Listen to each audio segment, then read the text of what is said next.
The rumble is the first thing you get used to, and the last thing you notice. It's a constant companion, the deep-throated growl of 500 horses and 18 wheels eating up the asphalt. For 5 days, that rumble had been my whole world. All the way from the port of Oakland, with a container full of electronics bound for a Chicago distribution center. My rig, a cherry red Peterbilt 389 I call Red, was running smooth. The coffee was hot, the audiobook was decent, and the endless ribbon of Interstate 80 was stretching out before me like a promise. This was the job, a kind of high-speed, high-stakes meditation. You watch the dotted lines, you watch your gauges, you watch for the four-wheelers who think a truck can stop on a dime. The first couple of days was standard fare. California's golden hills slowly giving way to the stark, beautiful emptiness of Nevada. You mark your progress by the truck stops. Little America in Wyoming is always a welcome sight, a small city dedicated to the knights of the road. You fall into the rhythm, drive your allotted hours, pull in, do your logbook, grab a hot meal that always tastes vaguely of diesel and disappointment, and then crawl into the sleeper cab. The world shrinks to the size of your cabin. It's lonely, sure, but it's a simple life. You're a shark in a river of steel, always moving forward. I was making good time, pushing through Nebraska with its sky so big it makes you feel like an ant. I talk on the CB now and then, the familiar chatter, a comfort in the dark. How's it looking over your shoulder, westbound? You got a clean shot to the state line, driver. No smokies in the coupe. It's a language all its own, a lifeline that connects these solitary ships in the night. The load was due in Chicago in 48 hours, a tight but doable schedule. The weather reports were clear, the engine was humming its happy tune, and I was in the groove. It was just another haul, another long, straight line on the map. I figured the only drama I'd have to deal with was the price of a steak at the next iron skillet. I'd never been more wrong. The change came subtly at first. The sky ahead, which had been a clear, crisp blue over the plains, started to look bruised. A dark purple line on the horizon grew into a wall of slate-gray clouds with a speed that felt unnatural. The temperature gauge dropped 10 degrees in half an hour. The chatter on the CB radio started to shift. The easy banter was replaced with anxious questions about the conditions up ahead, especially over the Rockies. I was still a few hours out, but the reports were getting worse. A freak late spring blizzard was slamming the mountain passes. Not just a storm, they were saying, but a full-blown whiteout. I pushed on, hoping I could get through before it got too bad. That was my first mistake. By the time I reached the foothills, the rain had turned to sleet, and the sleet had turned to fat, wet flakes of snow that hit the windshield like splattered paint. The wind was howling, trying to shove my 80,000-pound rig into the next lane. Traffic slowed to a crawl. Up ahead, the sea of red taillights was endless. Then, it stopped completely. For an hour we sat there, engines rumbling, heaters blasting, while a wall of white erased the world. The CB crackled to life with the news, a multi-vehicle pileup, a jackknifed rig, the works. The interstate was closed, indefinitely. Stuck. There's no feeling quite like it. You're a powerhouse of motion, rendered completely stationary. The dispatcher was useless, just a voice on the phone telling me what I already knew. Turning back wasn't an option. The storm was just as bad behind me. I pulled out my old, worn paper atlas, a relic I keep for moments just like this, when the GPS is nothing but a pretty useless screen. My finger traced the thick red line of the interstate to the point where I was marooned. And then I saw it. A thin blue line, a state highway that branched off about a mile back. It snaked south through the mountains, eventually meeting up with a larger highway on the other side. It looked like a long, winding detour, but it was a chance, a way to keep moving. I made a decision. I wasn't going to freeze here. I was going to take that road. Getting the rig turned around was a nightmare. I had to wait for a state trooper to give me the all-clear to use a crossover, my tires spinning in the slush. The moment my wheels hit the exit ramp for that state highway, it felt like I'd entered another world. The 4-lane, brightly lit interstate was gone. In its place was a 2-lane blacktop, cracked and narrow, disappearing into the swirling snow and the dark pines. There were no other tire tracks. I was the first. The first 10 miles were just slow and treacherous. The snow was thick, but my chains were biting, and Red was handling it like a champ. But as I pushed deeper into the mountains, the road began to show its age. The asphalt gave way to patches of crumbling concrete. The yellow lines faded into ghost marks. I passed a road sign so rusted I couldn't read it, its posts tilted at a sad angle. The trees crowded in, their branches heavy with snow, forming a dark tunnel. The sense of isolation was immediate and total. My cell phone had lost its signal hours ago. The CB was dead silent. There was only the sound of my engine and the rhythmic slap of the windshield wipers fighting a losing battle against the storm. I passed what looked like it might have been a gas station once. The pumps were skeletal remains, the roof of the building had caved in, and a faded sign for a long-forgotten brand of soda swung creaking in the wind. A little further on, the skeletal frame of a motel sign, its neon tubes smashed, stood like a lonely sentinel in the gloom. This wasn't just a road. It was a relic, a place that time and the world had left behind. The storm had lessened, but the sky was a thick, oppressive gray. The strange feeling began to creep into the back of my mind. It wasn't just loneliness. It was a feeling of being an intruder, of treading on ground that had been deliberately forgotten. And I had the sinking feeling that there was a very good reason for that. As the hours crawled by, the road got worse. The trees grew thicker, their branches scraping against the top of my trailer with a sound like fingernails on a chalkboard. The asphalt was almost completely gone now, replaced by a surface of packed dirt and gravel that shuddered through the whole frame of the truck. Every so often, I'd have to slow to a crawl to navigate around a pothole that looked deep enough to swallow a small car. The sun was setting, though you could hardly tell through the thick cloud cover. The world was just fading from gray to a deep, inky black.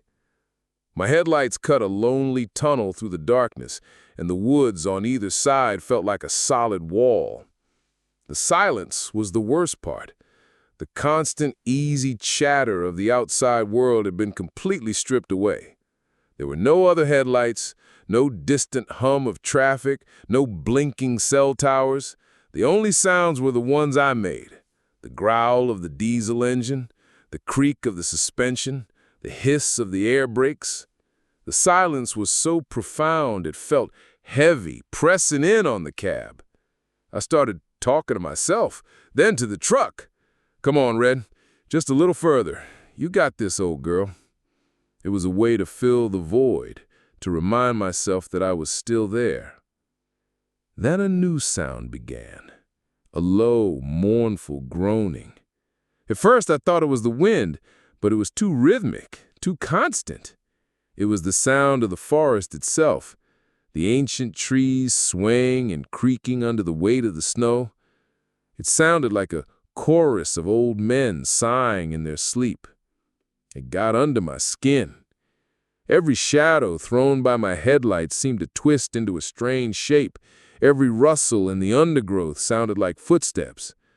I was a professional, a man who had driven 500,000 miles. I wasn't supposed to get spooked. But out here, on this forgotten road, in this oppressive silence, I felt the primal fear begin to tighten its icy grip around my heart. I was no longer just driving. I was trespassing. I saw it as a break in the trees, a gap where there should have been more road. My headlights pierced the darkness and fell upon something that made my blood run cold. The road ended at the edge of a deep, black gorge. A river, swollen and angry with melted snow, raged somewhere in the darkness below. And spanning that gorge was the bridge. It wasn't steel or concrete. It was wood. Ancient, black, skeletal wood. It was a trestle bridge, a relic from 100 years ago, its timbers the size of telephone poles, crisscrossed and bolted together with rusted iron. Planks, some of them warped and splintered, formed the roadbed. There were no guardrails to speak of, just a few rotted posts that offered no protection at all. I brought the rig to a halt, the air brakes hissing in the dead quiet. A sign, so faded it was almost illegible, was nailed to one of the entrance timbers. I could just make out the words, weight limit, 10 tons. I did the math in my head, a calculation I knew by heart. My tractor, my trailer, and my load of electronics, I was pushing 40 tons, 4 times the limit.